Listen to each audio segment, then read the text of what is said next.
Hi and welcome to Event Head TV.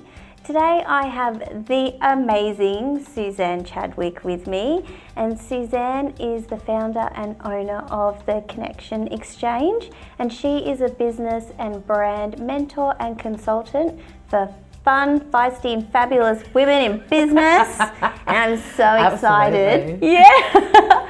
I'm so excited to have her here today with us because we are going to be talking about getting speakers for your events and also coming up with your content. So welcome, Sue. Thank you. What an introduction. I love it. Feisty women, absolutely. They are. They're dynamos, aren't they? They are. Yeah. I like them that way. Bit like you. You know, like attracts like. So I would love for you to talk a little more about the Connection Exchange and also the amazing event you do, Epic. Absolutely. So the Connection Exchange is coaching, training and events for women in business, and it's really about building your business, your brand and your bottom line. So for me, everything that I create in my business has really come from me feeling like I couldn't quite find exactly what I was looking for. There are so many great events in Melbourne and Australia which, you know, absolutely cater for women in business, but I'm very much around the education piece. So beautiful events, you know, you feel like you've invested in yourself, but you walk away with more skills and knowledge to implement in your business than when you came, you know, at the beginning of the day. So Epic kind of just came from a conversation that I had with a friend where, you know, she had gone to a conference and it had been great, but she didn't really know what to do with the information. And I was really just sitting and thinking, if I was going to have a conference, what would it look like? And I really just thought, I just want somewhere that's really beautiful and light and bright. I feel like I'm really, you know, investing in myself for the day with speakers that are real experts in their field. So quite tactical rather than, you know, they're obviously inspirational, but they do what they're actually talking to you about, you know, and teaching you. And then for obviously the Epic that we had this year, my thought was, well, who would be my absolute idol that I would want if I could get her? And it was Lisa Messenger. And somehow the gods were on my side and was really fortunate to secure her. But even when we had her, she speaks in such a great way about, you know, building your business, etc. But we really had a great session with her on the, you know, the revenue streams in her business, how she built those, you know, how they're generating revenue and what they're doing and what their strategy is. So I like to kind of get down into the nitty-gritty as well when it comes to our events, which has been really good. It's kind of a little bit more behind the scenes of what's going on. Yeah, so it's been really great. Oh, I can imagine. That's all the stuff that we as business owners, we want to know. Yeah. Like, and I love the stories. I love like how they got there and all that. But I think that sometimes when you've got big business women, sometimes you already know what the story is because you've followed them and maybe they've spoken at a few different conferences. So for me, it's really about uncovering that strategic approach that they have and how they think as business women and how they come up with some of those great ideas. And it is the behind the scenes that you want to see a little bit more of. Yeah. Wow, that's so interesting. It's so juicy. I know, it's good. I do love it. So I guess when you were coming up with the content and the theme for Epic, it did stem from this wanting to know more behind the scenes, wanting to know how to implement, and so people can go away and then immediately take action. Yeah. So I know you had a lot of other speakers there. Yeah. How did you come up with a theme and the speakers that you asked to come and join? Yeah, so the Connection Exchange really only started a year ago. So It's a baby. It is a baby. But I've kind of been in the corporate world for a long time and I've had other businesses myself and just, I love networking. So for me to connect, obviously the Connection Exchange is my business. So for me to connect with a lot of different women is just the way that I work. And so I was just really fortunate that through a few Facebook groups and through some face-to-face networking events and communities that I had sort of built up relationships with a number of women that were just, I thought were awesome and really, really well positioned in what they do. And I think for me as well, 80% of the time I've worked directly with the person that I'm actually wanting to speak. So I have seen how they work. I've worked with them personally. So, normally there's a relationship there. I feel like their personality resonates with my brand because the Connection Exchange is about education, connection, building networks and community, but it is about fun. It is, I want people that, like you were saying, I love the fact that I don't have feisty anywhere around on my, website or etc. But those are the types of people that I love to connect with. So when it came to the speakers, I, as I said, looked for people that really knew their stuff. And then I just asked them, and obviously it is an opportunity for them as well. I'm about to get 80 to 100, 120 women in a room who are really their ideal clients. So it's an opportunity for them to not only be seen as an expert, but also to potentially get business from that as well. So I think it's just knowing that there is a give and take there.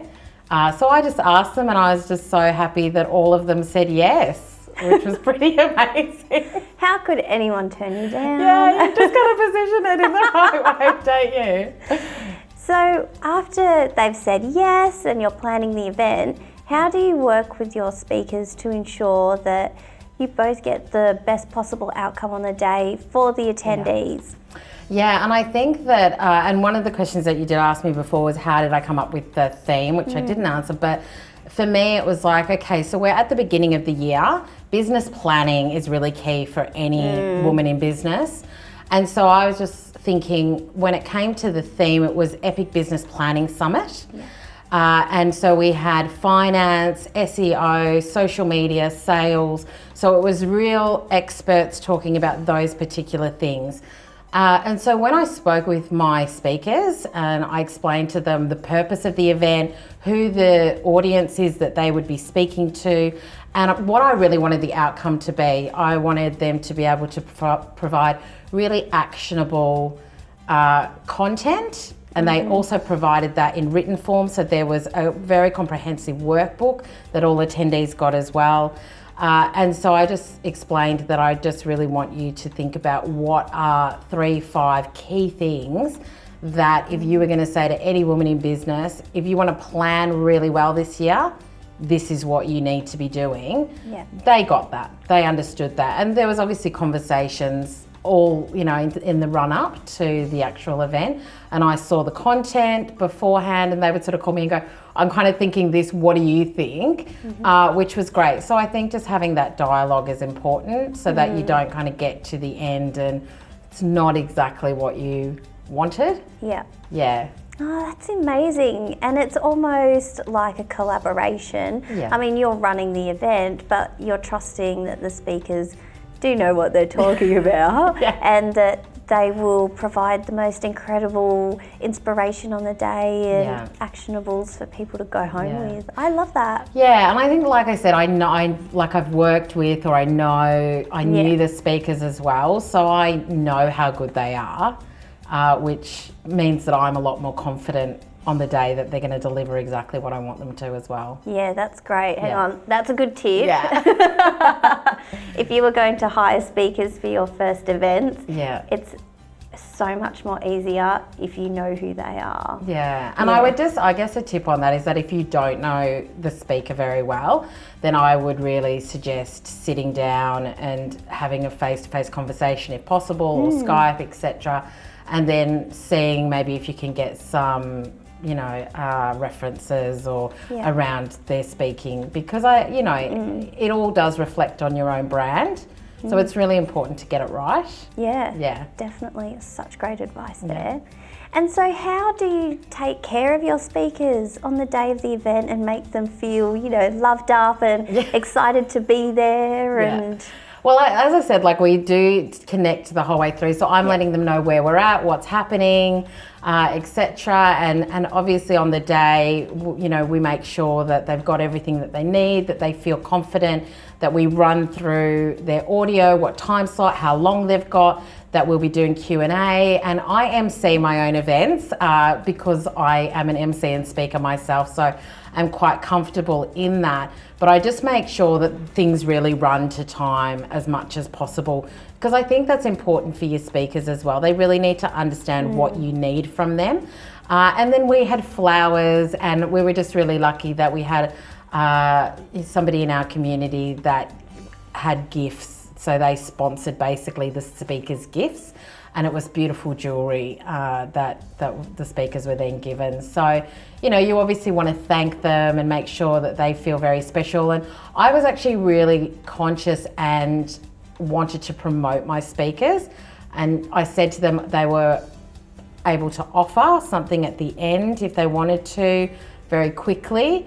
You know, so if they had a special for attendees of that particular event, then they were I was more than happy for them to do that. I think that if you do it in the right way, it's not salesy. Yeah. You know, so, but it gives them an opportunity as well to get the most out of it. But yeah, you want to obviously have them walking away with those gifts feeling like, you know, they've had a really great day as well.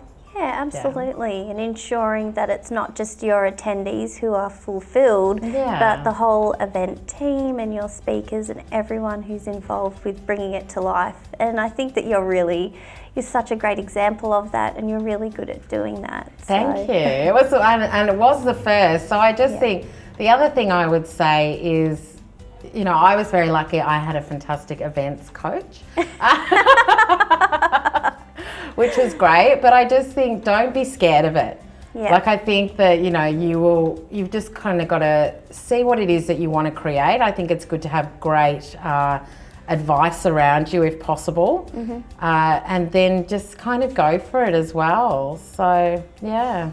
And do you think that would be your top piece of advice for anybody who's new to organising events and engaging speakers, or is there something else that you could There's probably something else. Like I obviously, and you know this, I was very excited to run an event. Yep. I didn't really have any idea about the costs of an event. And it's a big one. It is a big one. I mean, we're obviously in the process now of planning for our next Epic event, which is Epic Business and Brand next April. But I've got my spreadsheet. I know exactly how much things cost, which means that I can then obviously price the tickets at the right price point, know what my risks are, all that sort of stuff. So I think that that's really important. I wasn't really 100% aware of that when I jumped in, which is not untypical for me. Just to jump in and think about it later and go, this is going to be awesome. And then kind of, you know, realise that, there's actually a lot more to it than, but sometimes that's not a bad thing. So I think the main thing that I would say as far as a tip goes is to really take a look at the fine print when it comes to your suppliers. I had to move the date of the event in order to ensure that I sold enough tickets. But because I knew what the terms of business were for Circa, I was able to do that without any penalties from them. So I think it's really important just to make sure you understand what you're actually signing for, especially when you are having events at venues, you know, where you're paying to be there. Well, that was some really great advice there from Suze. So for all of you event newbies, please take note. And if you want to check out the Connection Exchange and find out more about her next Epic event, which I am going to be at, please go to www.theconnectionexchange.com. Thanks, Suze. Thank you.